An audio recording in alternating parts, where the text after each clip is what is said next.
غریب رہنے کا طریقہ، غریب رہنے کا طریقہ، جی ہاں، یہ وہ طریقہ ہے جس کی وجہ سے کوئی بھی امیر نہیں بن پایا۔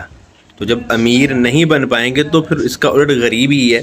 اچھا، ایک اور چیز آپ نے نوٹ کرنی ہے کہ اس وقت جتنے بھی لوگ غریب ہیں، اگر آپ اور میں بھی غریب ہیں، تو آپ نے غور کرنا کہ یہ عادت ان کے اندر بہت زیادہ پائی جاتی ہے۔ وہ کیا ہے؟ 5 روپے کے لیے، 10 روپے کے لیے اپنے ٹائم کو ضائع کرنا، اور 5 10 روپے کے لیے کنجوس بن جانا۔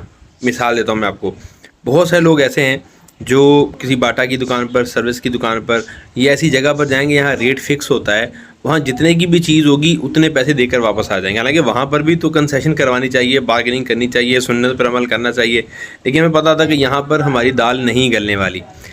اب آتے ہیں ہم کسی عام ریڈی والے پر، کوئی ایسا بندہ جو کیلے بیچ رہا ہے بیچارہ، جو سیب بیچ رہا ہے، جو امرود بیچ رہا ہے، یا بندہ چھوٹا رکشہ چلا رہا ہے۔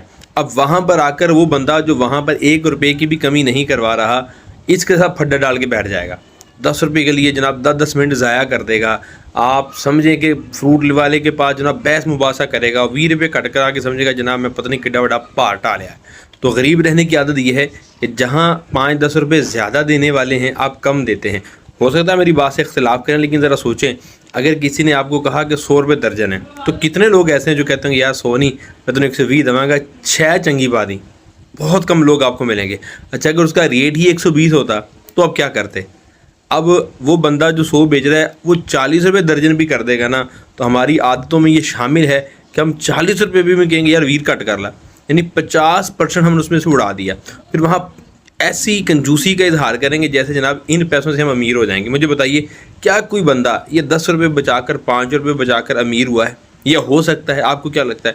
میرے خیال میں غریب تو وہ رہے گا، اس کی عزت میں بھی کمی آ جائے گی۔ ایک مشورہ ہے آپ کو، آپ کبھی کسی رکشے والے کے پاس جائیں، کسی فروٹ والے کے پاس جائیں، اس کی توقع سے زیادہ اس کو دیں۔ اگر کرایہ 30 روپے 50 دے دیں یار، کوئی مسئلہ نہیں ہے۔ سمجھے کہ آپ نے بچے کو دے دیا، سمجھے کہ آپ نے صدقہ کر دیا، سمجھے کہ آپ نے مسجد میں ڈال دیا۔ کیونکہ مسجد میں کیوں دیتے ہیں، مدرسے میں کیوں دیتے ہیں؟ کہ اللہ اور اس کے رسول راضی ہوں، بہت اچھی بات ہے۔ لیکن کسی مسلمان کو دینا، اس کی خیر خواہی کرنا، اس کے دل میں خوشی داخل کرنے کا، یہ ثواب کا کام نہیں ہے۔ پتہ نہیں اللہ کو ہمارا کہاں دینا پسند آ جائے۔ اگر یہ 20 روپے اپنے اس بھائی کو دے دے تو کیا عرض ہے؟ آپ نے سبزی دی 90 روپے بنے، آپ نے کہا سر یہ 100 روپے رکھیں، یہ 10 روپے میں آپ کا کیا جائے گا؟ لیکن وہ کہا یار کیسا بندہ ہے یار، لوگ 10 روپے کم کرواتے ہیں، 10 روپے زیادہ دے کے آئے۔ وہ رکشے والا جس کو آپ نے 20 روپے زیادہ دیے، اس کو پتہ ہے یار 30 40 روپے کرایہ ہوتا ہے، لوگ اس سے بھی کم کراتے ہیں، لیکن یہ بندہ ایسا ہے جو مجھے زیادہ دے گیا۔ تو جب آپ زیادہ دیں گے تو آپ کو زیادہ ملے گا۔ جو چیز آپ حاصل کرنا چاہتے ہیں اس کو بانٹنا شروع کر دیں، چاہے وہ عزت ہے، چاہے وہ دولت ہے۔ تو اگر پیغام اچھا لگا ہو تو پلیز کسی کی خیر خواہی کریے، کسی کو دینے والے بنیے، اوپر والا ہاتھ رکھیے، انشاءاللہ برکتیں ہی برکتیں ہوں گی۔